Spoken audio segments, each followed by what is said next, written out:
Tired of long waits and rushed care at the ER and urgent care clinic? Next time, stay home and let Dispatch Health bring the power of the hospital to you. I call Dispatch Health. A care team of medical professionals actually come to your house. They're the same caliber of people that you would see if you were at a hospital or an urgent care. Dispatch Health can treat most non-life-threatening emergencies. They can do the x-rays, they can do stitches, urinary tract infections, blood test, urinalysis, ultrasound. It's almost everything that they can do at the ER. You never feel rushed. They're there for you and only you. I felt like their only patient. And it costs no more than a trip to urgent care because Dispatch Health is covered by most insurance, including Medicare. See if we serve your home at dispatchhealth.com. Dispatch Health really went above and beyond. It's wonderful to have care come to your home. House calls are back, and they're better than ever. Learn more at dispatchhealth.com. This podcast is a member of the Voices of Wrestling Podcasting Network. Visit voicesofwrestling.com to hear the rest of our great podcasts, as well as show reviews, columns, opinions, and updates across the world of wrestling.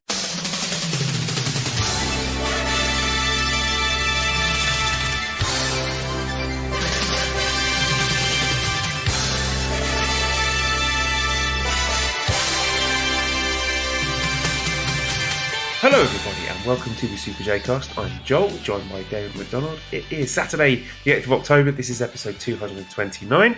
Damon, how are you doing? How's your week been? We're doing good. Nice, beautiful weather today. Beautiful fall day today. Not a cloud in the sky. Cool crispness in the air. It's hockey season has begun. Baseball playoffs have begun. I put $100 down on a champion. Is it Champions League? Soccer. No, that was the championship. Championship. What was it? Sorry, I'm looking now. You sent us this screenshot. Norwich against Preston. I'm sorry. I know I follow English football, but I have no opinions about Norwich versus Preston for you. Well, I stumbled across a statistic where. I don't even know. One of those two teams, they just scored, like they had 12 games and they haven't scored 2 goals in a game. So I took the under, and then I parlayed that with a little hockey, which I won. So I just got to root for under 2.5 goals. So everybody, fingers crossed, under 2.5 goals in this game that I barely even know who they are. Maniac. I sent you the text. I was like, I feel how much dirty. Do you stand to win? I bet 100 to win. I think it was like 260, 270. So it's not super great odds, but I'll take it. I'll double my money. Fine. So, of course, we had Royal Quest 2 taking place last weekend, which puts us in a bit of a weird situation, Damon, because we don't have it on VOD yet. I assume we're going to be getting it after Declaration of Power. That's from what I've heard. And the reason seems to be that they didn't want to put it on live if they knew they didn't have the infrastructure there to do it justice.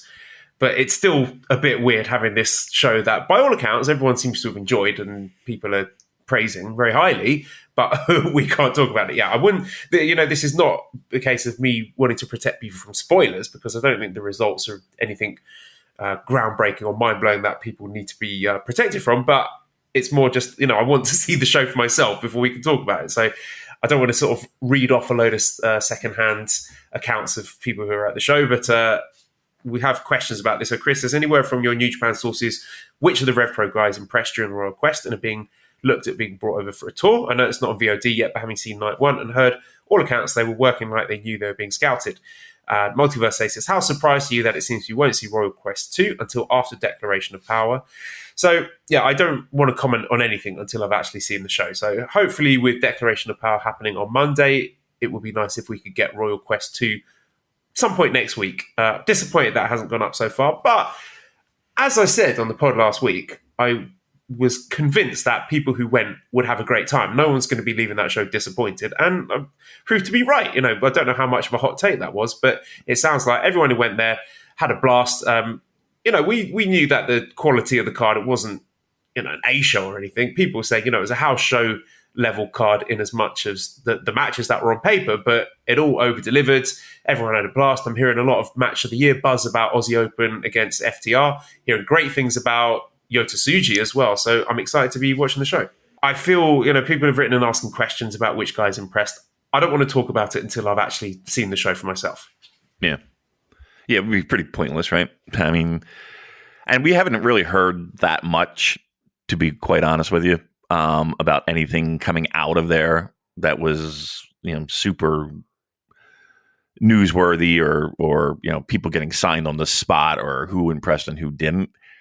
So yeah, we're definitely going to have to see the show because it does feel weird that in this day and age we can't pull it off. But you know what? I'm kind of in the boat of we all know how bad it was the last time, and that's frustrating, especially if you got shit to do and you're carving out a certain amount of time to watch this show, and if it's a poor quality, then yeah, I think maybe that helps fuel fire of you guys can't do anything right. So I'm kind of okay with it. And again, it's not like the world changed with that show. It was a show that they've put on that looked very similar to shows that they would put on in the U.S.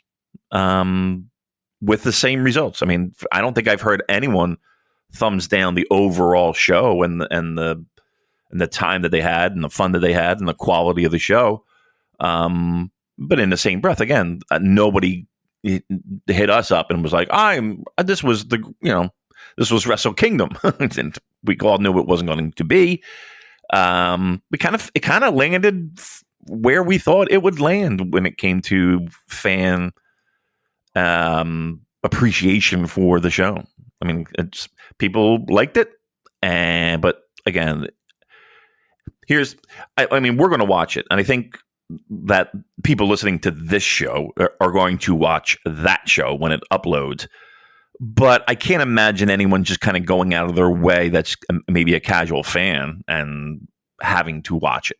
I just don't, and that's the bad part about having things on demand, video on demand, is that if it's not deemed as important or it's not deemed as must watch, then in this day and age, people are going to find something else to do during that time, and it's going to kind of get pushed under the carpet.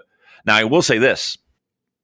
I've heard nothing but just outstanding reviews for the tag match that we thought was going to be great, FTR and Aussie Open. I heard that was just a must-see match. So, I mean, there is that. But I worry a little bit about things just kind of losing its shelf life. Yeah, likewise. I heard buzz about that match. I've heard buzz about Yota Tsuji, who wasn't originally scheduled to be on the show, but was a late replacement for Jonah, who didn't fly over due to the hurricane situation. Was it a typhoon? I can't remember. Typhoon, wasn't it? We call it a hurricane. Oh, okay. Yep. Have you ever seen any? Have you seen any footage of that? I haven't. No. Oof, it was. I mean. Fort Myers, Florida, which is on the Gulf side, the Gulf of Mexico side. They just got fucking destroyed. That hurricane, man.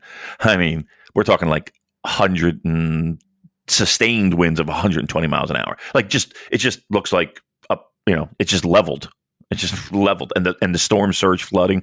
Oh my God, some of those videos are so scary. So, hey, if you're down there, I hope everybody's safe. Yeah.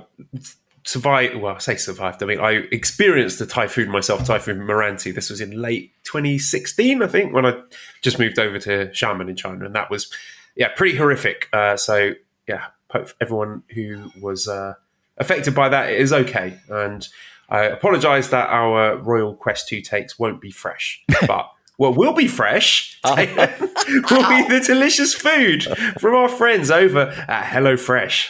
The segues are the best. I'm not gonna lie. They are. That's a professional broadcaster right there, kids. Don't fool yourselves. Hey, you want to know what HelloFresh is? With HelloFresh, you get farm fresh, pre-portioned ingredients, seasonal recipes delivered right to your doorstep. Awesome. Skip trips to the grocery store and count on HelloFresh to make home cooking easy, fun, and affordable. That's why It's number one in America when it comes to meal kits. Pretty awesome. Hey, subscribe to HelloFresh and, save money off your full to-do list. HelloFresh is 25% cheaper than takeout and less expensive than grocery shopping, too. You got with HelloFresh, ingredients travel from the farm to your doorstep in less than 7 days. So they're fresh. Plus, pre-portioned ingredients make cooking a snap. That's what I just did there. A snap. And cut down on food waste. We don't want that in this day and age. So, listen, I know you've been thinking about it. I know it's something that has been on your mind. Save some money. Get that fresh, farm fresh meals delivered to your doorstep. Check it out. I got a deal for you. Why don't you do this? Why don't we do this? I want you. Do we have a link? I'm looking here. I wanted to do something, Joe, but I can't find the link. Where's our... Oh, there it is. Sorry about that. Here's what I want you to do. Hey, go to HelloFresh.com/VOW65. VOW65. Okay. They changed it up on us, Joe. Yeah, they certainly did. Just keeping you on your toes, making sure you're reading the copy. Yeah, I guess so. So it's new, everyone. HelloFresh.com/VOW65. That's a 65. And use the code VOW65 for 65% off plus free shipping. That's pretty cool. All right. So again, magic number 65 for 65% off plus free shipping. It's America's number one meal kit. We highly recommend it. I use it. I find it to be really good. The food's good. The recipes are fun, easy, simple, with directions. And again, everything's mapped out. An idiot could do it if I could do it. So head on over, VOW65. Put in the code VOW65, 65% off. Now's the time to do it. All right, HelloFresh, you kept us on our toes. And kept the lights on for us with your nice money for us plugging your products. I got that PayPal email the other day. I was like, oh, all right. Oh, yes. Yeah. Making it rain, baby. Yeah. All right. I'm going to mix it out this week. I'm going to talk Strong first. Wow. This is Fighting Spirit Unleashed. Yeah, because I really enjoyed this show. Let me talk about the first match, which was the DKC and Kevin Knight getting a win over Barrett Brown and Bateman. So DKC pinned Barrett Brown after 8 minutes, 16 seconds with the crucifix bomb. Now, this isn't some massive upset because I think DKC at this point, given that he's got one or two tours of Japan under his belt, I would say is probably above Barrett Brown in the pecking order. But just seeing a young Lion team getting a win, I think this is 2 wins in a row for them, is something to raise an eyebrow at, I think. And I would not be surprised to see DKC and Kevin Knight making their way to getting a strong tag team championship opportunity at some point. So if we do get DKC and Kevin Knight against, for sake of argument, Aussie Open, I think that would be a lot of fun. I don't think they'll win, but it's good to see DKC picking up wins. And I do like that crucifix bomb pin finish. I think it's very cool. The second match, we had Aaron Solo defeating Che Cabrera in 8 minutes 31 with a schoolboy. So Che Cabrera, actually, this was his debut. So he's got, if we got our checklist, Damon, he's got the spandex singlet, He's got the goatee, he's got the ponytail, the long hair, he's got all the ingredients to be the next Bad Dude Tito. So watch this space. Che Cabrera could be our next favourite. But yeah, we've got Aaron Solo here, part of the factory, picking up the win here. And I like what they're doing with the factory here. I think there's a little heel faction that's picking up some genuine heat from the Strong crowd because they don't like them. But they're putting on good matches, and I think it's quite a useful spot for them to be built up and beat these lower card guys, but then be fed to the top young lions. You guys like Shota Umino or Ren Narita or Yuya Uemura or whomever it is. So it's a good spot for them on Strong, and I think they're doing well. And our main event was the Strong Openweight Championship match with Fred Rosser getting in his third defense against the challenger TJP. 17 minutes, 20 seconds. You really like Crossface Chicken Wing. Yeah. I did, yeah. So, I mean, usually with these Strong matches, they usually sort of come in at around 10 minutes. So this one got a lot longer than usual. And Fred Rosser is a guy who, every time I sit down to watch a match, I always sort of have to have this little conversation with myself saying, am I overrating his matches just because I like him and I like Strong? But after this one, I can conclusively say, no, I thought he was really good here. I thought TJP was good here. There's just something away, like the emotion that Fred Rosser puts into the matches and the way he can sort of tell an in-ring story. That is just very, very compelling. And I think TJP is, I know people don't like him personally, but I just think he's criminally underrated as far as a guy to have on your roster who can do, you know, he can be a person who puts on great matches in Best of the Super Juniors. He's doing outstanding stuff with the junior tag title situation at the moment. And as a guy you can plug in for a strong openweight championship match here and deliver it in spades. I thought this was really, really good, really compelling, with the sort of story of the sort of grappling and submission chops of TJP against the power brute force of Fred Rosser. There was just a great match early on where TJP sort of effortlessly slipped out of one of Rosser's hold attempts and just wagged his finger at him, and then Rosser just slapped him in the face, which was very, very good. I just enjoyed the sort of sense of escalation there. And yeah, I think, you know, Fred Rosser, he's obviously the strong title reign he's got at the moment is not at the level of filthy Tom Lawler's, but Tom Lawler, I think, is an extremely talented guy. So the bar is set very high. But based on this, I think there's a lot of potential for it, and I'm excited. I thought this was a really good match. I would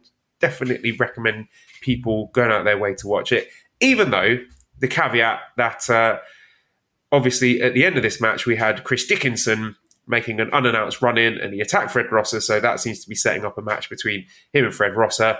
I don't know if it's going to be a title match. I'm not really interested either way. Just from the stuff I've heard, it's soured me on Chris Dickinson, and I'd rather not see him on Strong. To be honest, as we've spoken before on the pod, I think if New Japan are going to continue using them, just come clean about it and say, yes, we're using him. He's going to be this show, this show, this show. So let people vote with their feet. But aside from that blemish, I thought Rosser versus TJP was a very, very good TV match that I think people should go and watch and enjoy. Yep. I agree with you 1,000% in the sense that just announce that he's going to be on shows and give people the choice. Let them speak with their money. You know, there might not be people who are familiar with the situation. I don't even think many people are 100%, know all the facts, but we know what we know, and it's not a good look. And if New Japan is going to make the choice to have him be on their shows, then yeah, I think that at the very least, it should be a choice that a person will make when they buy their tickets. I think it's very a bit transparency. Yes. Well, here's the thing, too. I mean, I hate to say it, but no promotion's really ever done that. It's just, and that goes back to like the 80s, where, you're always hiding behind cards subject to change, and you don't really always know the complete lineup. You might know headliners, but yeah, I mean, especially now, you got to do it. I think it's only fair, and again, the transparency is important. I think it is to give people the option to say, "Oh, what's going on here? I'm going to set this one out," or, "Hey, you know what? I'm going to see how this plays out. I'm comfortable going to a New Japan Pro Wrestling show with him on the show." Okay, cool. I mean, let people decide that. I think that's an important thing. One other thing I would like to mention is that the episode of Strong that will be released tomorrow, I'm hearing a lot of buzz about the Ren Narita versus Juice Robinson match. So definitely check that one out. Obviously, we'll talk about it next week, but I've heard very good things about that. So keep an eye out for that one. Speaking of Juice. Let's move on. Yes. I'm sorry. Speaking of Juice, what do you think about the... I know we talked a little bit, and I had mentioned that, I thought it was just him leaving, and joining Bullet Club, and he's going to wave the Bullet Club banner. But apparently, we had people reach out to us and say, "Well, that might not necessarily be the case, Damon." In the sense of that might be a true thing where Juice is not going to be with New Japan any longer. I mean, that could change. That could be very flexible and very fluid. But yeah, from what I understand, from people that we talk to, it's kind of a real thing. Yeah, it sounds like it could just be we're not going to be seeing him in Japan regularly anymore. Maybe sort of the odd strong taping, which will be a shame because I was quite keen on the Rock Hard re-debut. The gimmick, the heel turn.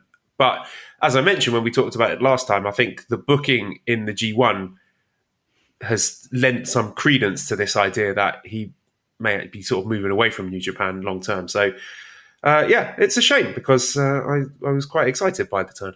Yeah, me too. And I thought it would get a new coat of paint on a guy who somewhat needed it. I like Juice. I think Juice is fine. I think he's good. I would hate to see him not be there, but I mean, the way New Japan is spread out all over the world right now with these little bubbles everywhere, it just might mean he's just not taking the flight back to Japan, and he can get work here, and he can snuggle up next to Tony, and and spend the night in his own bed. So hopefully that's hopefully it's more of that and less of I'm going to go out and try to do other things. I'd like and you can do whatever you want. Like I get that people fall in and out of love with stuff, and even though he's been training his entire life, it feels like, for these moments, you can get bored with it or frustrated with it or just lose your shine for it and want to do something different. I mean, that from what I understand could very well be the case too. So again, a lot of speculation on my point based off of a handful of texts. But I just thought that was interesting that I was maybe not wrong, but not right. Let's put it that way. How much do you think this discontent is down to perpetually having to work in front of clap crowds? I think, look, if you're a pro wrestler, you want to get paid is really the bottom line, right? You'll wrestle in front of a fucking, a garbage bag, and if you get paid, you wouldn't care. That's a terrible analogy. Why would you wrestle in front of a garbage bag? But my point being is that they just want to get paid. But if you're in a profession where you're just about your whole entire profession is based off of crowd reaction and what you do in the ring, it can be very frustrating. It can be very frustrating. So is there frustration? I guess your question, and you tell me if I'm wrong, it is that going to Japan is just becoming such a hassle. Because, even though they can get there with relative ease, there are still plenty of restrictions and the clap crowds and all that stuff and the half capacities and all that stuff. I would think it would have to play some factor, right? It would have to play some factor. I mean, imagine being in a band and being like, okay, we can only perform in front of 25 people. Well, usually we get 17,000. Wait a minute, why? So, yeah, I'm sure there's some frustration with that. What do you think? Yeah, definitely. I mean, these are, especially a guy like Juice who sort of feeds off of that. That's been a huge part of his character. Even though he's not a babyface anymore, I can definitely see guys like this, especially when they are doing work in the US as well, where they are able to work in front of loud, noisy crowds like a Dynamite or whatever. Then they must be just a gut punch stuff to go back in front of a clap crowd. So hopefully that won't last too much longer. I mean, we're seeing, it looks like more than half of this World Tag League Super Junior Tag League Tour is going to be in front of cheering crowds, which is one way to try and get people to watch World Tag League. So, I'll be tuning in. So there you go. There's something to look forward to there. But let's move on to discuss Declaration of Power, which will take place this Monday, October 10th at the Ryogoku Kokugikan. So the first match is the Ren Narita comeback match. Not a singles match. We've got a six-man tag. So it's going to be Ren Narita, Robbie Eagles, and David Finlay against Doki, Yoshinobu Kanemaru, and El Desperado. So Dr. Gary says, what are your thoughts on this return match? Ren being a six-man tag, and as the opening match, I was expecting something a bit more high profile. Maybe it could be more profile. It's Ren and who? Kushi? So it's Ren Ren, Robbie Eagles, and Finley against Finley. Doki, Kanemaru, Despy. I mean, maybe it's probably a bit. I mean, for the opening match, probably not. But could there be an angle there? Maybe Ren turns on his teammates and joins Suzuki-gun. But that never really makes sense when you wrestle a full match where you're really fighting against the guys you're collaborating with and hitting them. And oh no, actually, I was just playing along. But yeah, maybe he joins Suzuki-gun at the end. We'll see. But I think that's unlikely. I think this is just going to be a straight 6-man tag match. Ren narrator's back. He pins Doki or Kanemaru, and everyone's like, "Yay, Ren's back." There we go. Okay, they can make this interesting, but yeah, I agree with you. Do you think he gets to win? I'll tell you right now, I don't think he gets to win. So who's picking up the win then? I mean, it could be Robbie, could be Finley. I mean, that's a pretty nice 6-man team. I like that team of Ren, Robbie, and Finley. Never 6-man titles. Let's go. Let's go. Wouldn't be the strangest team that wasn't Finley a 6-man champion? That really bizarre team, was it Tanahashi? Is that the one? I want to say. I'm gonna have to look this up. Yeah.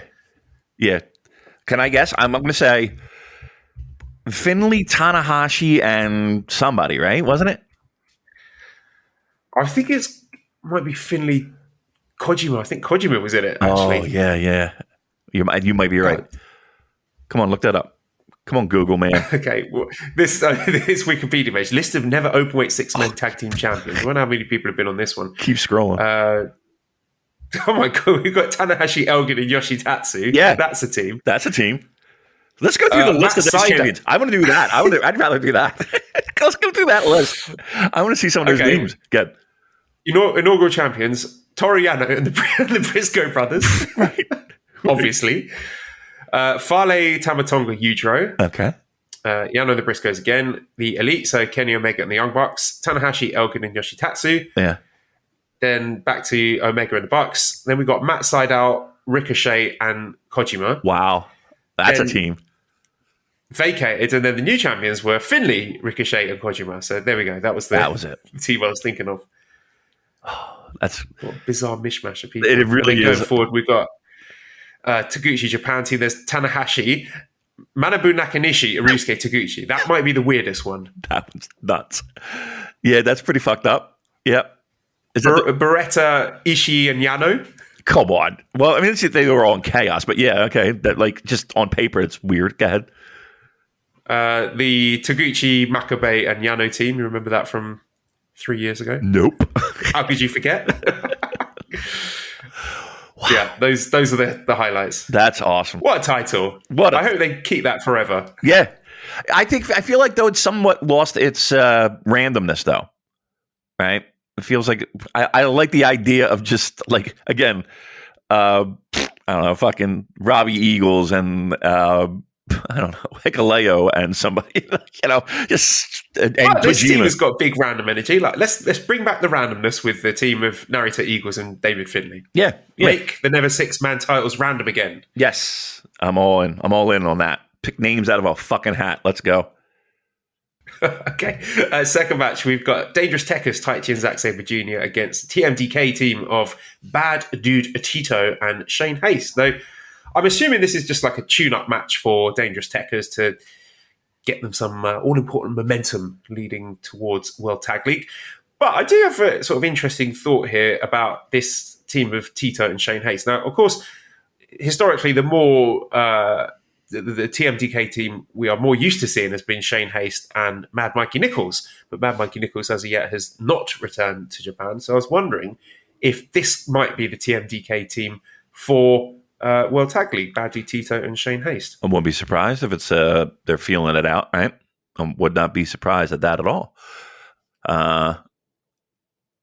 Yeah, I mean, it's probably one of the I don't want to say bottom feeder teams that would be in the league, but yeah. I'll tell you what, I mean, God bless Bad Dude Tito for now just being a regular part of that New Japan international touring roster. Yep. Yeah. I mean, here's a guy that kind of, I mean, I remember when you fucking first announced the name and I was like, who? Like on a Strong taping or some shit. And then away we went. And I just find it amazing how much they trust this guy and put him in somewhat bright spotlight. So yeah, it is. I think it's one of the more amazing stories that, and I think Doki kind of was that to a certain degree with the people who listen to this show, at least, and even outside of that. But I think like right now, like Tito's our guy. You know what I mean? Like right. I mean, the most important thing is bearing the lead that I was ahead of the curve on all of these guys. No doubt. You are, without question. There is no one else on the interwebs or off that is more dialed into who's making it out of Strong than Joel J. I think it's safe to say it now. I mean, if you've listened through half an hour of this crap, then the cover's blown already. All right. Oh! You want random teams, Damon? Yes. You want random teams? Third match. All right. So we got the House of Torture Show Yujiro Evil against. Check this out: Ryusuke Taguchi, Hikuleo, Hiroshi Tanahashi. That's exactly what I wanted. Right? That is it. That is what I want. Fantastic. Okay, that's good. I like that. Hikuleo, Taguchi, and Tanahashi. Wow. What a fucking team. Let's go. I mean, Hikuleo's got to pick up the win here, surely. We've got to get the momentum going. He's got a big Never title match coming up against Machine Gun Carl Anderson. He can't lose this one. So he wins. And then Taguchi, Hikuleo, and Tanahashi, they're in line for a title shot. And we're one step closer to the dream. Holy moly. Look at what we're doing here. We're booking this thing out. Whew. Name another podcast that's going to get you this hyped for the third match of Declaration of Power. Right. None. I'm telling you. Yeah. We like silly things. And when we find that silly groove, boy, we just slide right on in.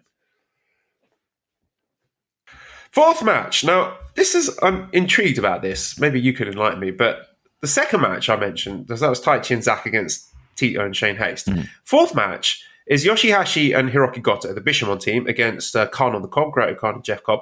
But this one is labelled a special tag match. But the second match, nothing. It doesn't say special tag match. So what is the difference between the second match and this match? Why does this one get to be a special tag match, but the second one is not a special tag match?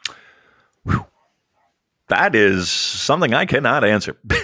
I have no fucking idea. I want answers. Someone from New Japan, get in touch. Yeah, I'm curious. Why is that getting the special badge of special? Yeah, I want to know. I want to shop. Well, we want to shop. Tell us why. Tell us why New Japan. Why is this special? We want to shop. Okay, that's enough.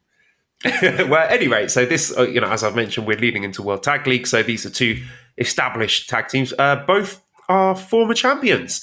And you may remember earlier in the year, they had IWGP Heavyweight Tag Team Championship match before that championship belt was dissolved and never heard from again.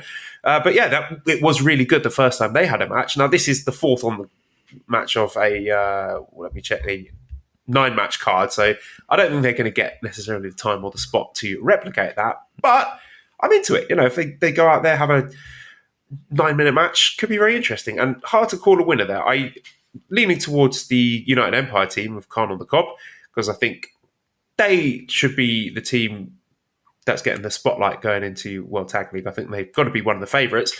But you can never rule out Bishamon. I mean, what else are we going to do with Yoshihashi and Hiroki Goto come Wrestle Kingdom? So just that in and of itself is a strong enough reason for me not to discount them from World Tag League. So bit of intrigue going into this very special tag match. It's special. It's special. Yeah.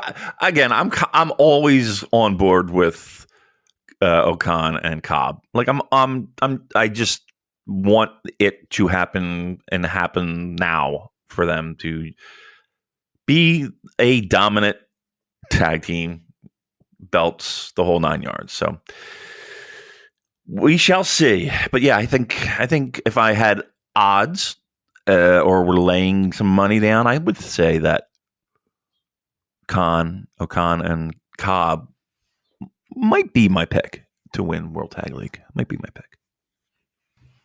So our fifth match, we've got an 8-man tag match with the LIJ team of Bushi, Hiromu, Sanada, and Naito against United Empire team of Francesco Akira, TJP, Aaron Hanare, and Will Ospreay. So obviously the spotlight is going to be on Naito and Ospreay, who are going to be wrestling for the IWGP US Heavyweight Championship match on November the 5th at Battle Autumn in Osaka.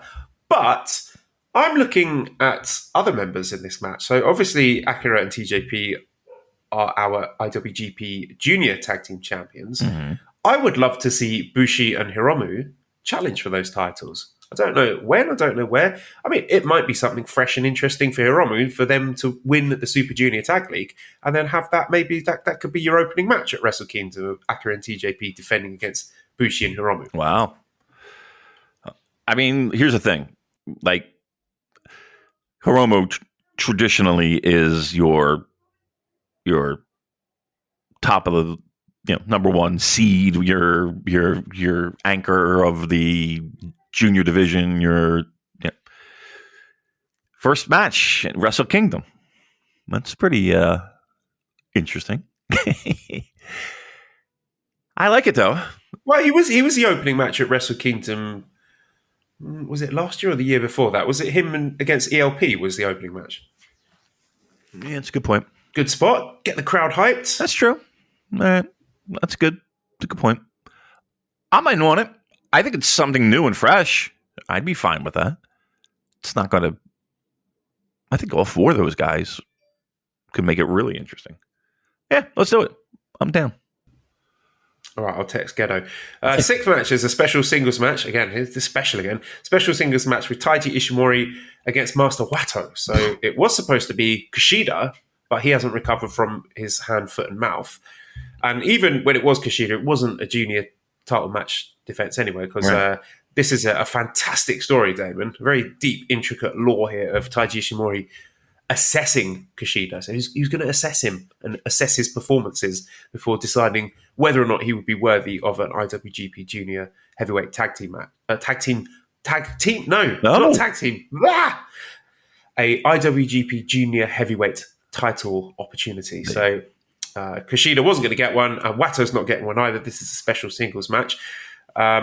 What do you think is going to be the assessor's assessment of Master Wato? Do we give any chance to our little blue boy here? Blue boy has no shot, right? I can't imagine. It's a singles match against a guy. No. Special singles match. My bad. No disrespect intended. It's important. Yeah. This special singles match. Look at the two guys that are in there. That has me super concerned because as much as Master Wato has done well in the tag situation, we all kind of, okay, let's see what you can do on your own. And he's going in there against a guy who does have a little bit of a reputation of taking nights off, or he's a junior Carl Anderson. You know what I mean? Right, likes Taiji Ishimori. Yeah. So I just want to see how it works out. To be honest with you, like I'm more interested in. Let's see if there's. Like I just want to see how it works. Ishimori is just completely sandbagging him, just totally uncooperative, no selling all his attacks. Right. And Wato missing set the over under at 2 moves. They completely missed the mark. Stumbling, fumbling, bumbling. It makes for at least an interesting dynamic to a pro wrestling match where, honestly, who would give a shit? But that dynamic does have me intrigued. I'm telling you. Antonio says, thoughts on Master Wato? Do you think they will pull the trigger on him since Kushida's sick? And how do you rate him going forward? In which category? Flop, middle, or success? I don't think he's a complete flop. Do you think he's complete? He's not a complete flop. No, he's a mid-carder. He's a solid mid-carder. Ooh, solid? Well, solid in as much as he is solidly in the mid card. He's a solid performer. He's a wildly consistent performer. Gotcha. I'm with you on that one. Okay. Yeah, I cannot imagine them making him. I can't imagine him getting the win here, number one. And then two, I can't imagine them ever giving him the title. I would be shocked. But stranger things have happened in the world of professional wrestling. I think they missed a trick bringing Kushida back anyway and having him debut a new sort of mandible claw style finisher where he puts his hand, foot, and mouth crusted hand in Taiji Ishimori's mouth. Yucky! Right, so interestingly, now Ishimori has been talking on New Japan Strong, my favorite TV show, about wrestling Lio Rush. So Kuro says, is Lio Rush the breath of fresh air the junior division needs? I can't wait for him and Despy to go off. So, or was it Despy who was talking about Lio Rush? I can't remember. Someone was talking about Lio Rush. And as always with Lio Rush, like I'll believe it when I see it. Right. When he actually steps foot into the ring, whether that's on Strong or in Japan, then yeah, I'll talk about it. But until then, I mean, maybe there's something to it. Is Lio Rush potentially a guy that you could see being a big enough name to, let's say, step into a IWGP Junior Heavyweight match at Wrestle Kingdom, or do you think he's not at that level? I think he is. I think he could easily step in. It's just, unfortunately, the guy. Tired of long waits and rushed care at the ER and urgent care clinic? Next time, stay home and let Dispatch Health bring the power of the hospital to you. I call Dispatch Health. A care team of medical professionals actually come to your house. They're the same caliber of people that you would see if you were at a hospital or an urgent care. Dispatch Health can treat most non-life-threatening emergencies. They can do the x-rays, they can do stitches. Urinary tract infections, blood test, urinalysis, ultrasound. It's almost everything that they can do at the ER. You never feel rushed. They're there for you and only you. I felt like their only patient. And it costs no more than a trip to urgent care because Dispatch Health is covered by most insurance, including Medicare. See if we serve your home at dispatchhealth.com. Dispatch Health really went above and beyond. It's wonderful to have care come to your home. House calls are back, and they're better than ever. Learn more at dispatchhealth.com. You know, whether it's mental health issues or it's physical issues or it's loss of love of pro wrestling or whatever the reasons, it just seems like the guy he's in, then he's out, then he's in, then he's out, and he's in, and he's out. It's like, all right. I mean, how can you put any trust in a guy like that? Not for nothing. How can you? I mean, could you give him a belt? I mean, you could, but I don't know. I just I like him a lot. I like him in the ring. I like his look. I think it's creative. I like everything about him except the fact that he doesn't wrestle enough for me. To be very truthful, that's really it. Yes, likewise. I think bags of talent, and there's even that sort of built-in goodwill with the New Japan fans and the work that he's done on Strong, but we just seem to have been waiting for him to come over to Japan for a long time now. So again, I'll wait and see when it actually happens. So the seventh match here is a KOPW 2022 provisional match. It's a Who's Your Daddy match between the holder, Shingo Takagi, and the challenger, El Phantasmo. So the rules of this match, it's just a regular match, but the loser of the match will have to get an in-ring mic and declare to the world that the winner is their daddy. So I mean, I'm really looking forward to the match. I think these are two tremendous wrestlers. We all know how good Shingo is, and ELP has come on leaps and bounds since this sort of slow transition to heavyweight. I guess, I mean, does this mean that he's fully heavyweight now? I would assume so. And I mean, what better way to cement that than by having ELP become the KOPW holder? But I mean, I'm torn on this one because I think Shingo's champion's been decent. Has he actually defended it yet? I don't think he has. Can you remember any KOPW defenses of Shingo? All I remember is the really good match the series he had with Taichi. Yeah. There was, I remember, yeah. No defense for this one, Damon. Like, I feel like we have a little bit of someone's been watching a lot of Memphis tapes lately, I think. to have the stipulation involved. It does feel very Memphis-y.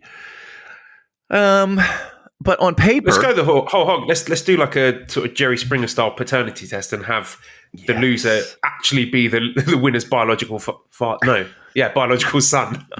That would be a really great storyline. You know, if Dick Togo is as into the sports entertainment as much as people think he is, then that seems to be the natural direction. I say we turn the promotion into the hustle and just go all in. We have Muda spraying mist on body parts to produce babies. Yeah, it'd be great. Did you ever watch any of Hustle? No, I don't know what that is. I'm sorry. Oh, so it was a promotion where a very entertainment-based pro wrestling. Like you will see legends of the ring now in the weirdest scenarios. That's the best way. It's wacky pro wrestling with people who you would think this person would never do wacky pro wrestling. They're doing wacky pro wrestling. Some people love it. Some people hate it. But I will let you choose. Anywho, who's your daddy?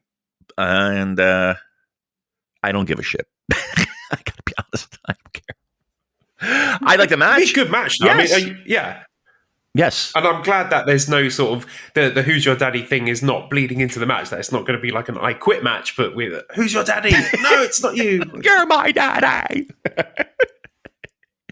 Imagine that. They have the mic in the ring and, you know, you're my daddy. Stupid. I don't want to. No, you made that sound good now. I wanted to do that. Really? Thank you. That was my Tully Blanchard. All right. What else we got? Eighth match, special singles match. So we got Kazuchika Okada against Jonah. So Okada can't be fucked defending the briefcase anymore. He's not doing that. He is moonwalking his way into Wrestle Kingdom regardless of the outcome of this match, which I respect. He just does not give a fuck about anyone else. But he's running this company. We know it. He's the man. But yeah, I mean, they could have made this one for the briefcase, and I'm not sure. In a way, this just being a special singles match adds more doubt to the outcome than if it were a briefcase match. Because if it was a briefcase match, I'm saying, well, no chance. We're not having Jonah going into the Wrestle Kingdom main event. But with it just being a special singles match, why do that unless, I don't know, am I sort of working myself into a shoot here? Do you think there's any chance of Jonah winning this?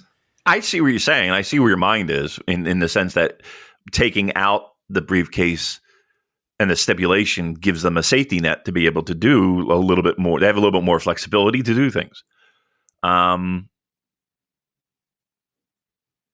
wouldn't be surprised. I would not be surprised if Jonah gets a win. I wouldn't.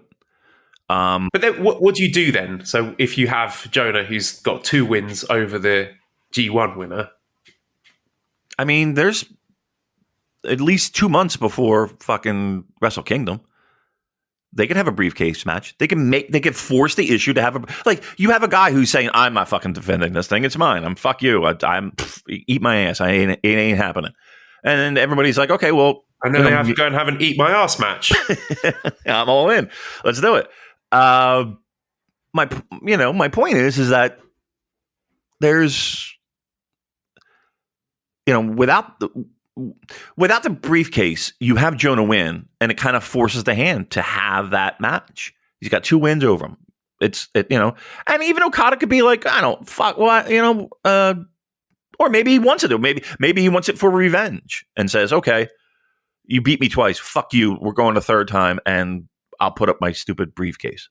And then he gets the win. Or can I throw another possibility Yes. into the mix? So the website did mention he wants to create a 3-way defense of the heavyweight gold at the Tokyo Dome. Chances of that, Jay White versus Okada versus Jonah, I put that somewhere south of fuck all personally, but you know, strange things have happened. I'm telling you, just can we not do that? Can we have an epic main event at Wrestle Kingdom and without 3 ways and 4 ways and 9 ways and just I don't know. Stop overthinking it, guys. Stop it.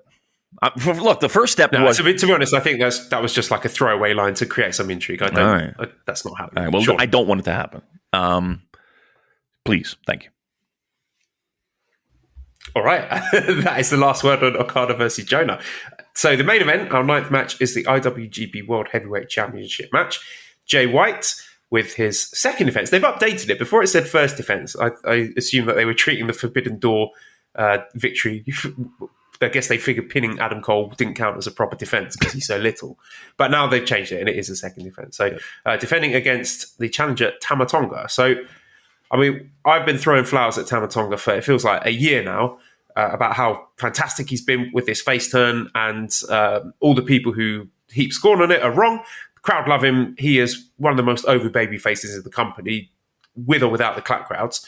And he's just, I've a guy who is higher on Tama Tonga than most, but even he has surprised me with how successful this has been. But in spite of all that, does he have the babyface charisma to make this a legitimate threat to the championship of Jay White? And the answer is no. I mean, I'm not buying Tama Tonga winning this for a second, which does sort of hurt the drama of the match, especially if it's going to go long, as these title matches usually do. If they get me with any of the near falls, then I would say that's a success. But I'm going into this match fully expecting a Jay White win. And does that hurt the drama of the match? Yes, it does. Does that really compromise the dramatic integrity of the match? How are you feeling about this? It screams to me, and I could be wrong. It wouldn't be the first time, but it screams to me that something is there, because you're right. On the surface, this is a title defense that you would think that, okay, it might be a very good match, but Jay White's winning it. And I don't think anybody is going into it being like, oh, they're going to flip the title. So that means, at least in my eyes, that, okay, so something else has to happen. Something else has to occur. There has to be something. You have an opportunity here with a former Bullet Club member and a current Bullet Club member and other people that are on this show that can interfere and cause havoc. And I don't know, maybe this is a step in that direction with Bullet Club. I don't know. We've been saying it for a long time, right? And it really still hasn't come to pass. And maybe they're not going to. It seems weird that we've had so many stops and starts, but maybe there's more to this than we have on paper.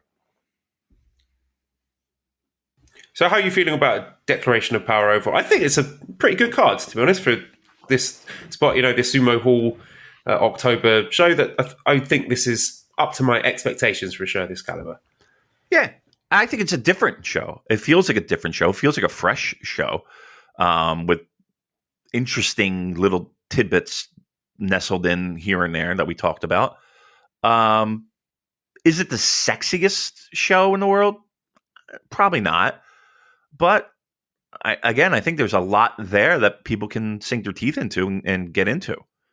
And again, I do like the fact that it feels somewhat fresh, and it feels like there are avenues that they can go. Now, whether they choose to take routes that make things a little bit more interesting leading up into the months to Wrestle Kingdom, I don't know. But it feels like there are passageways, interesting passageways, just centered around this card that lead to the future. That's what I see. Do you think that we're going to get a big angle at this show? I do. It feels like one of those shows that you're going to get a big angle. And again, no fucking pastrami sandwiches, no nothing. This is, but it's just in my years of watching pro wrestling, it feels like a show where something's going to happen. And I don't know what that might be or what, who knows, but it just feels that way. Well, that is Declaration of Power coming up Monday, October 10th at Ryogoku Kokugikan.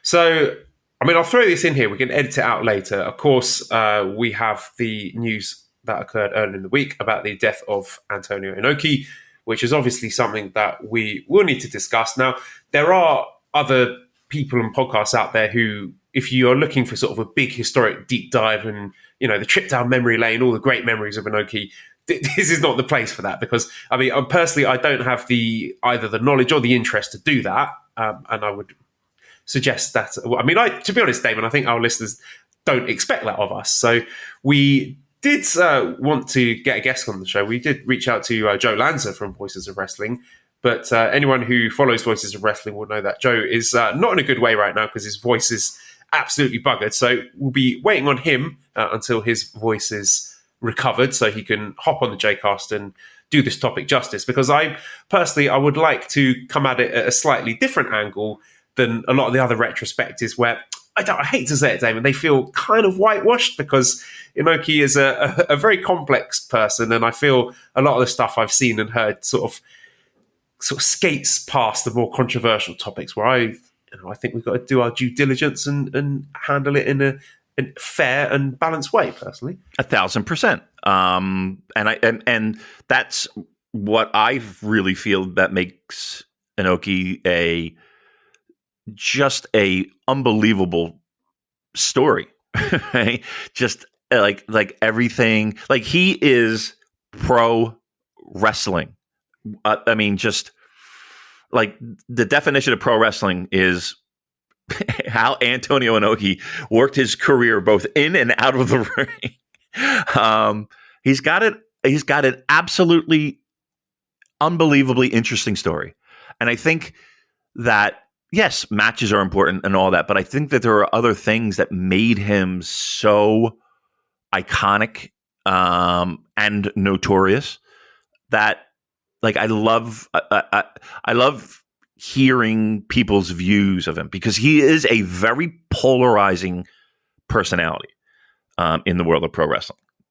So again, I don't think it's going to be like, we're not going to sit here and fucking bury him, but we're going to talk about the goods and the bads, and what we know of that. So I think it'll be a fun conversation. Yes, so whenever that comes your way, it can wait. I was just going to bite my tongue there. Don't make any jokes, Joel. No, Good boy. Yes, so let's do some questions then, because Right. got a 52-minute podcast here.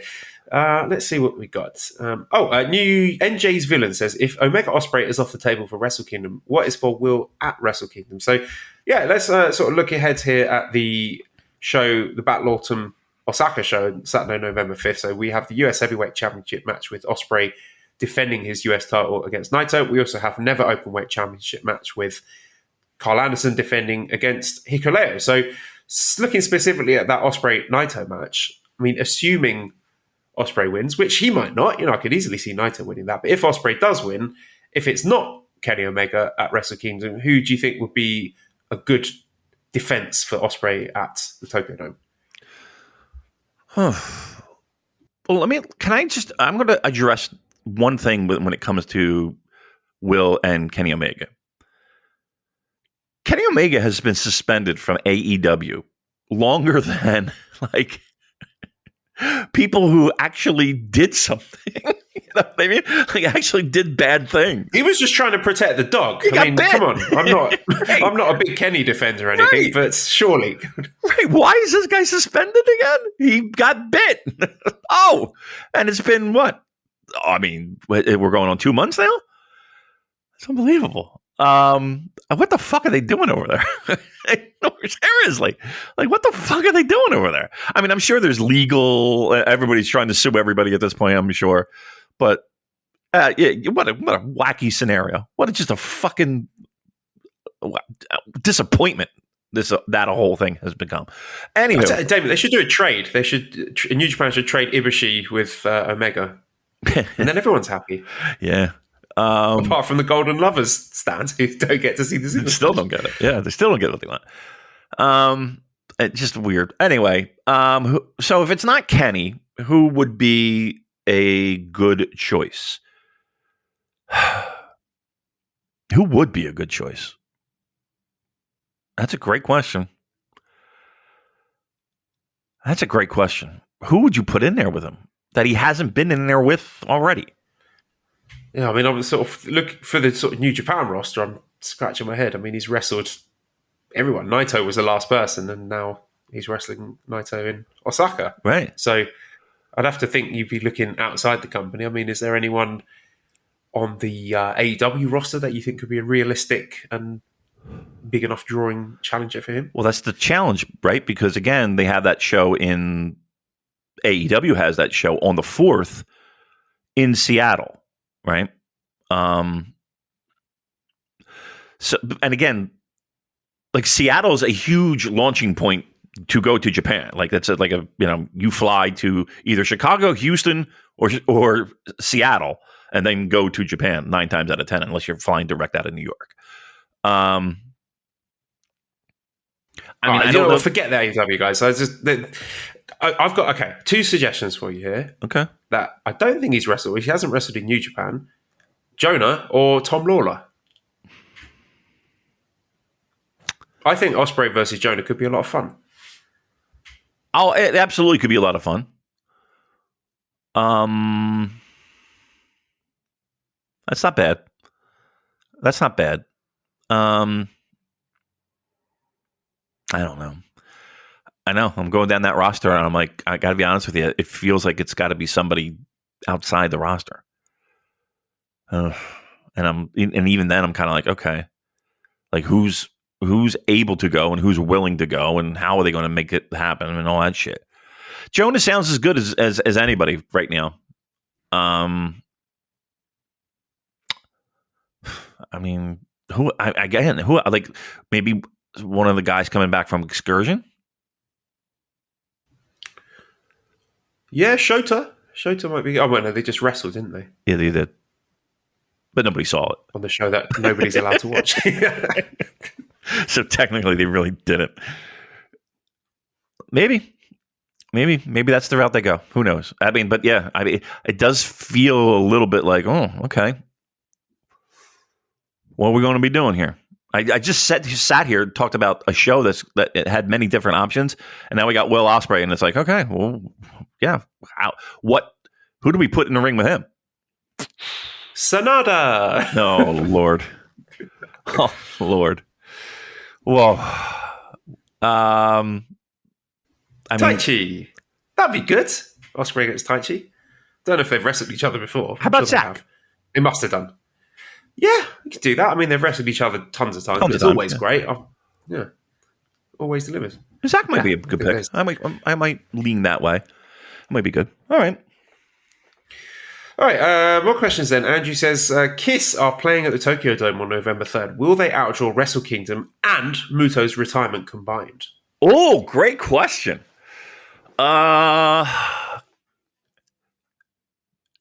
Kiss at the Tokyo Dome. Will it outdraw combined Wrestle Kingdom and Muta? I would think a concert setup has more seats. No, maybe not. Maybe probably about the same, right? A floor. When it's all said and done, between the entrance ramps. See, I say, you figure, even if we go 25 for each of the wrestling shows, that's 50. Is Kiss getting 50 at the Tokyo Dome? Probably. I'm going to say Kiss. I don't have an opinion on that. I will defer to your musical expertise. And yes, Kiss. Let's go with Kiss. Yeah. Go Kiss. Face Collector says, what do you think about Clark Connor's Game Hunter gimmick? Feel like he needs some chewing tobacco or a can of Miller Lite to hammer at home. I mean, I think it's a bit cheesy, but I think it sort of hits that sort of peak spot, the sweet spot of cheesy will continue to get him over with the home crowd in Japan. I guess. I mean, I'm not personally a fan of it. I mean, it's not like he's the fucking Bushwhackers, but yeah, it's just, I don't know. Oh, you should start licking people's heads. There you go. That's the missing piece. That's what we need. I mean, because everyone from New Zealand and Australia do that, right? That's just what happens down there. Everybody walking around in that walk with their hands going up and down, and licking people. That's how they greet each other. Clark Connor is doing the hand thing. Yeah, he's got to do the hand thing. Come on. Yeah, I would pay cash money to have him do the little bushwhacker stroll. Yeah, perfect. It's okay. I mean, listen, it's a hat and fucking a vest. Okay, whatever.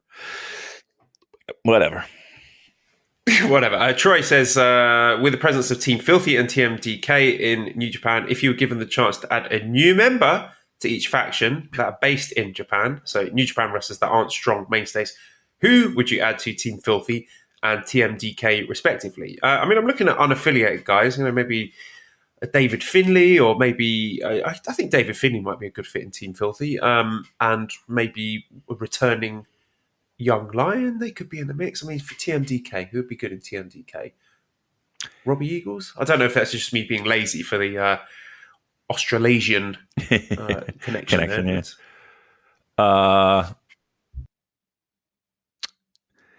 Who would I put in there? I would put you know what would be really cool? And it would never, I mean, it's breaking the rules of even this question, but how about Minoru Suzuki in Team Filthy? Yeah. Right? I like it. Well, it's weird, but I like it. I think that would be fucking rad. And, Tai Chi taking over what would be now called Suzuki-gun and have a little feud there. I think that could be fun. Yeah. Well, maybe Hikuleo would be good in TMDK. I know he's sort of connected with Gorillas of Destiny, but yeah, I think that'd be quite a good fit anyway. Yeah. All right. Classic Catch says Meltzer is reporting that WWE is looking for quote unquote a big Japanese guy. What guy would you like to see get sent from New Japan to WWE? Can we sort of? Is there any way we can convince WWE that Luke Gallows is Japanese and get them to send him and Carl back there? Yes. I don't necessarily think that's. Do you remember the Lord Tensai thing with yes, Giant Bernard? Yes, do that and be like, "Yep, it's definitely Japanese." Yep. Certainly. I'll tell you one guy that I would be afraid that WWE has their eyeballs on, and I think he's more of a Vince guy than anything else, and that's Hikuleo. Well, yeah, not Japanese, but right. Yeah, I could see that. You know what I mean? That's one guy. Wasn't there talk of Sanada? Wasn't there Sanada in there? Are you kidding me? They had their eyes on him a few years ago. I mean, there's absolutely zero chance he would ever get anywhere close to being over my God, WWE. No. But yeah, no, that would not be quite fun. You know what? I'd like to see that. Not really personally against Sanada, but it would just be very funny. You can watch it right now. It's called Shinsuke Nakamura. I was about to say a company that failed to get Shinsuke Nakamura over in any meaningful way to just have a crack with Sanada. Correct me if I'm wrong, but didn't we have Kenta there too as well? I'm just saying. Oh fuck! What a company that is. All right, no, but I would say, I don't think it's any. It's not like it's fucking Hiroshi Tanahashi or fucking any of the Naito or anybody like that. I think it's somebody that's in. Who's to say? It could be fucking, Jake Lee or fucking Kenta Miyahara or whomever. Like, it doesn't have to be New Japan. Andrew has another question here. If Joel could take any New Japan wrestler on holiday to... Now, I know he wants me to just pronounce this very poorly because this is the name of a Welsh place that I went to on holiday when I was little. Just going to make a complete fool of myself here. Let me... Llangollen. Oh. Who would he take? So this is I went on a riverboat holiday. Beautiful place. Llangollen. I'll say it again so you can all laugh at me. I would take, because he's got Okada with me because he's good at piloting a boat. So He would be great at navigating the Llangollen Canal. Yes. We'd have a really fun time and play cards. We play Uno on the riverboat and visit lots of nice local pubs, and it'd be a lovely holiday for all. Mikey says, for comparison, Damon, well, Tag League versus Super Junior Tag League. Super Junior Tag League. Super Junior Tag League has good matches thrown in the mix. Like like I feel like Super Junior Tag is an easier watch than some of those middle show world tags. Those are tough to get by, but it doesn't really matter because I'll be on vacation then. That's our month holiday, right? We got to start lining that up, right? We're doing that, right? Well, you say that, but with these cheering shows, you could be missing out. No, we'll open it up again because everyone did such a fantastic job last time that. They deserve to get something nice to cover, not clap crowds world tagging shows. Yeah, I mean, I'd be perfectly fine having the same people as before. I mean, if we wanted to reach out to them, because I thought everybody did a great job. And if there's more people, by all means, bring it on. Yeah, except Josh from We Work Stiff. I don't want you anywhere near the Super J cast. All right, let's move on then. What? Really? Daryl says, does it concern anyone how many events are pay-per-view nowadays? I think this is more of a situation regarding shows outside Japan, but it feels like this is becoming a much more regular thing. We're going to have a situation where some big shows, Dominion or Wrestle Kingdom, are going to move to pay-per-view.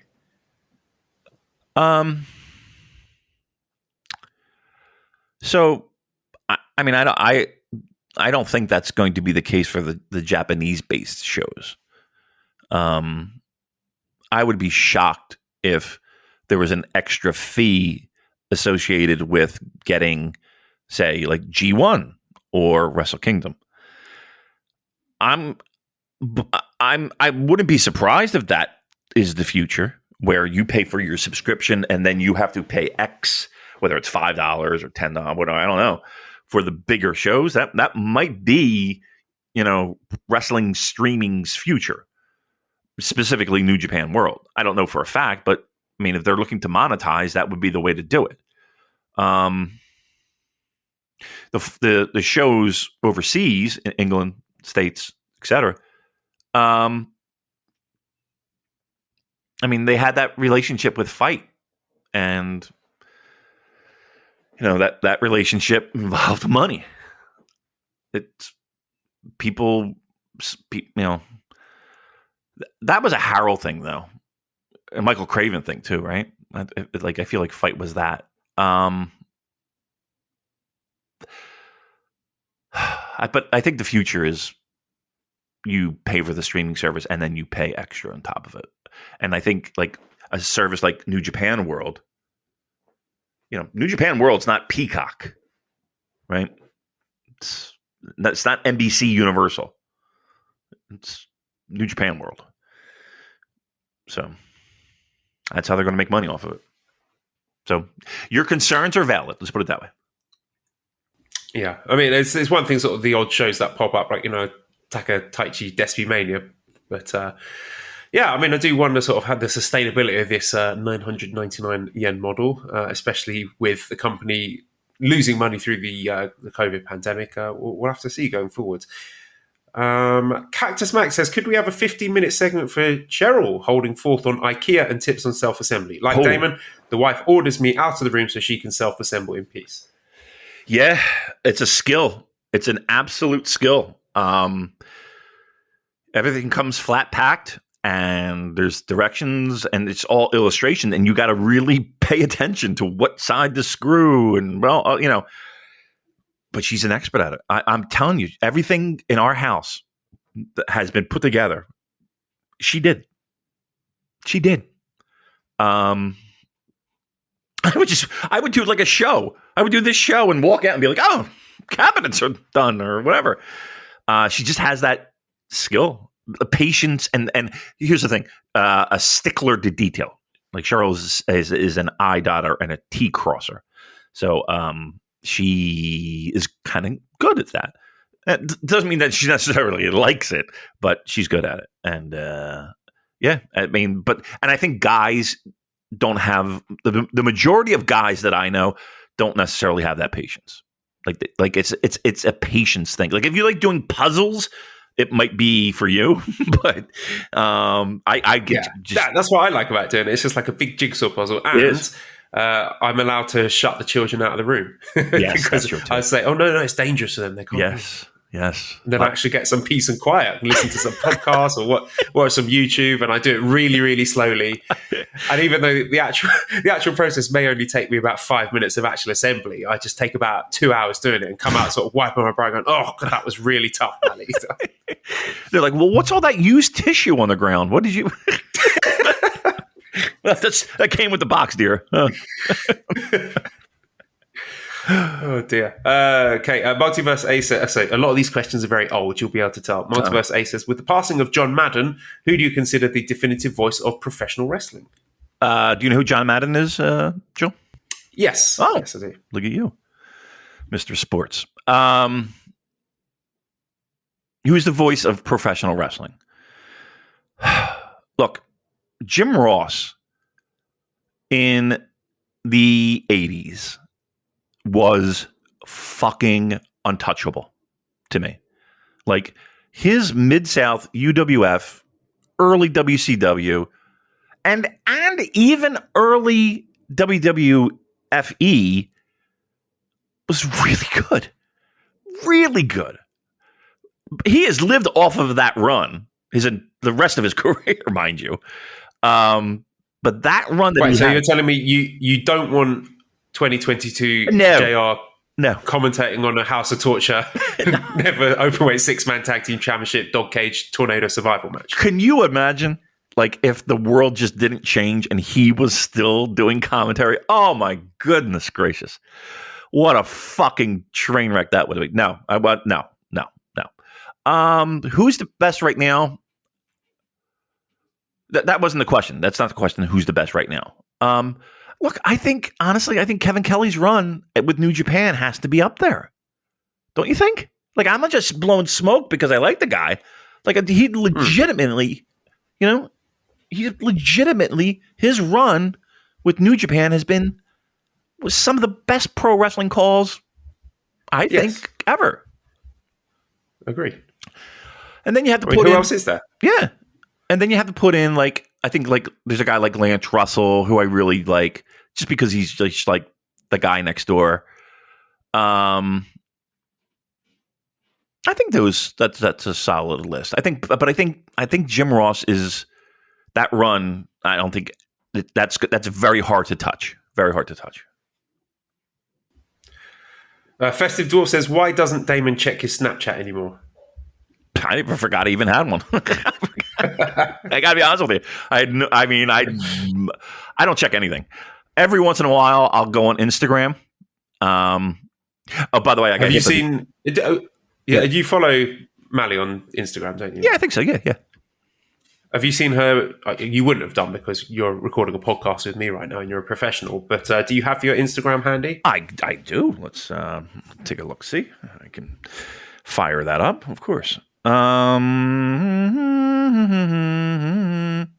not going to say my wife's Twitter handle. Oh, here we go. Instagram handle. Yeah. Fun on Saturday morning. You turned up. Let's get that one. Skip it. Skip it. All right. Oh, here we go. Yeah, just here we go. You sitting with the child. Let's get that one. I know there's a lot here. I should have been more specific about which ones I wanted you to watch. That one. All right, now we're at the park.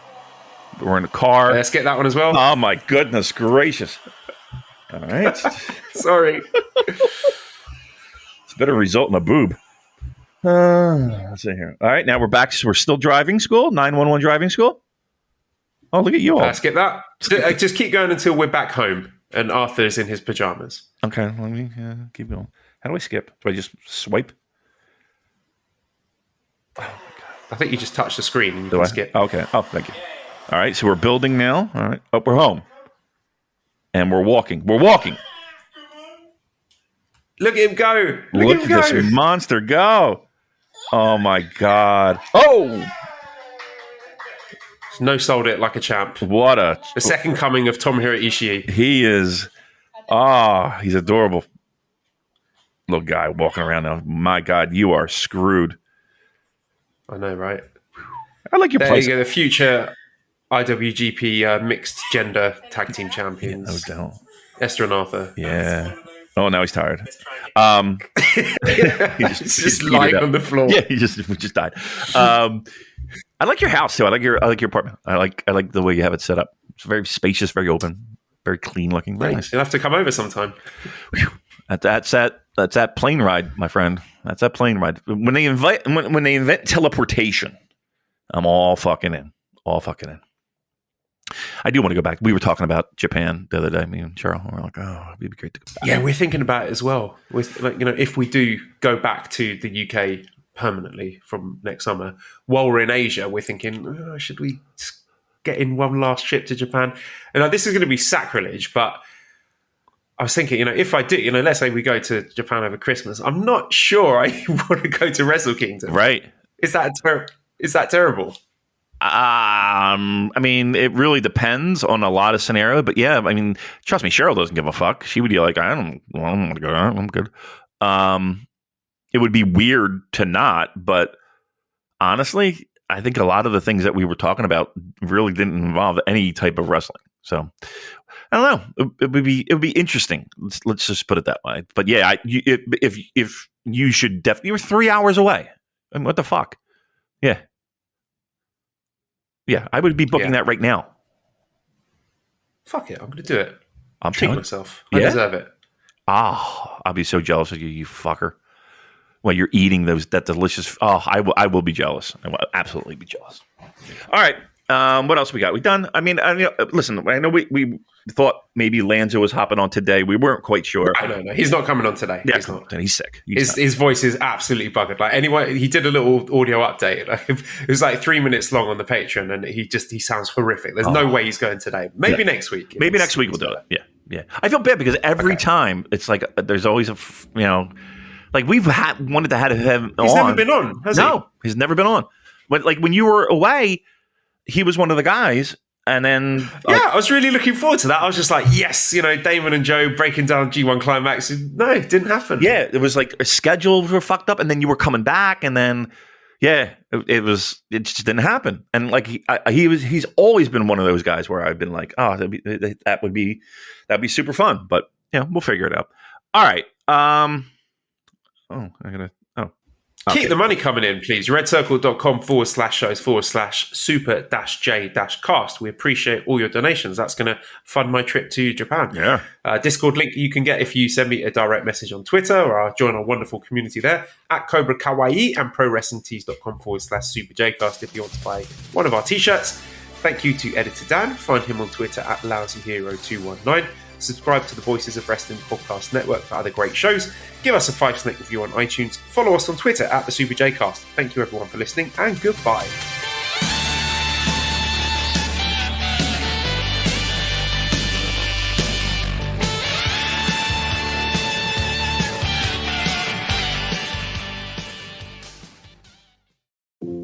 Tired of long waits and rushed care at the ER and urgent care clinic? Next time, stay home and let Dispatch Health bring the power of the hospital to you. I call Dispatch Health. A care team of medical professionals actually come to your house. They're the same caliber of people that you would see if you were at a hospital or an urgent care. Dispatch Health can treat most non-life-threatening emergencies. They can do the x-rays, they can do stitches. Urinary tract infections, blood test, urinalysis, ultrasound. It's almost everything that they can do at the ER. You never feel rushed. They're there for you and only you. I felt like their only patient. And it costs no more than a trip to urgent care because Dispatch Health is covered by most insurance, including Medicare. See if we serve your home at dispatchhealth.com. Dispatch Health really went above and beyond. It's wonderful to have care come to your home. House calls are back, and they're better than ever. Learn more at dispatchhealth.com.